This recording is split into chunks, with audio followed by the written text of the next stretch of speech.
তুমি তো সারাটা দিন চুপচাপ শুধু বিছানার উপর বসে থেকে 3 বেলা খাও, সংসারের কয়টা কাজ করো বলো? তুমি সংসারের কয়টা কাজ করো? মেয়েকে আহ্লাদ দিচ্ছ না, বেশি আহ্লাদ দিও না। আহ্লাদ দেওয়া কিন্তু ভালো না, পরে পস্তাতে হবে। অথচ দেখ, তুই অফিস থেকে কত খাটুনি খেটে বাসায় এসে আবার এই সংসারের সব কাজগুলো এক হাতে সামলাস। সারাদিন কি বাসায় বসে থাকবো নাকি? কাজ কাম করলে তো নিজেরই ভালো। আমি কাজ শিখছি, বের পর আমাকে সংসার করে খেতে হবে না? তোকে আমি কতবার নিষেধ করেছি তুই রান্নাঘরে আসবি না? রান্নাঘরে চুলার কাছে গেলে তো তুই কালো হয়ে যাবি। আর ছুরি হাতে নিচ্ছিস, যদি হাত কেটে যেত তাহলে? মা, হাত তো আপুরও কাটতে পারতো। আবার মুখে মুখে তর্ক করে। যা বলছি এখান থেকে যা।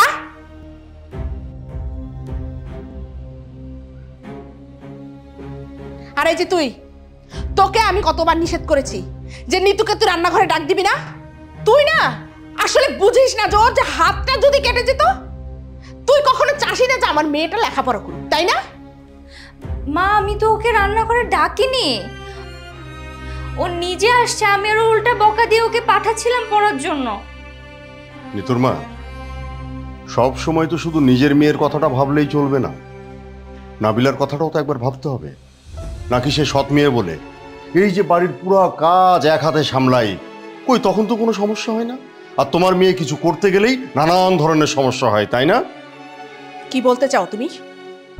কি আবার বলতে চাই? আজকে তো তুমি সারাদিন বাড়িতে ছিলে, তোমার মেয়ে নিতু তো ভার্সিটি থেকে ফিরে এসে সারাটা দিন বাড়িতেই বসেছিল।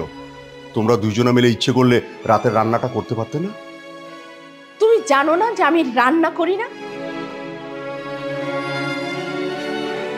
বাবা থাক না, আমি রান্না করছি তো, মার সাথে শুধু শুধু ঝামেলা করার দরকার।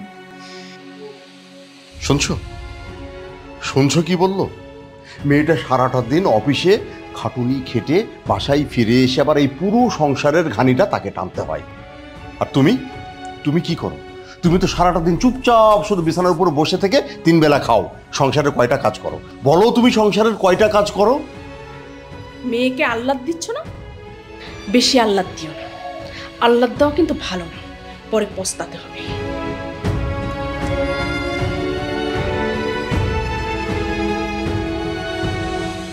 বাবা, তুমি কেন শুধু শুধু মাকে কথা শোনাতে গেলে? আমি তো এগুলো করতে করতে অভ্যস্ত হয়ে গেছি, তাই না? আরে সবই জানি, আর ঝামেলা কি আমি সাধেই করি? দেখ না, ওরা তো সারাদিন বাড়িতেই ছিল, ইচ্ছে করলে এই কাজটা করতে পারতো না।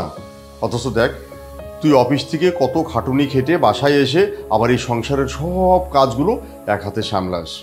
মারে, তোর এই কষ্ট যে আমি আর সহ্য করতে পারি না। সমস্যা নেই বাবা, আমি এগুলো এনজয় করি। এটা তো আমার নিজের বাড়ি, কাজ করতে কিসের সমস্যা? আর আমার রান্না করতে খুব ভালো লাগে। আর অফিস করে এসে সারাদিন কি বাসায় বসে থাকবো নাকি? কাজ কাম করলে তো নিজেরই ভালো। আমি কাজ শিখছি, বের পর আমাকে সংসার করে খেতে হবে না? হয়েছে হয়েছে, শাক দিয়ে আর মাছ ঢাকতে হবে না। একেবারে বুড়ি মানুষের মতো কথা। খুব বড় হয়ে গেছিস, তাই না? ঠিক আছে, কাজ কর।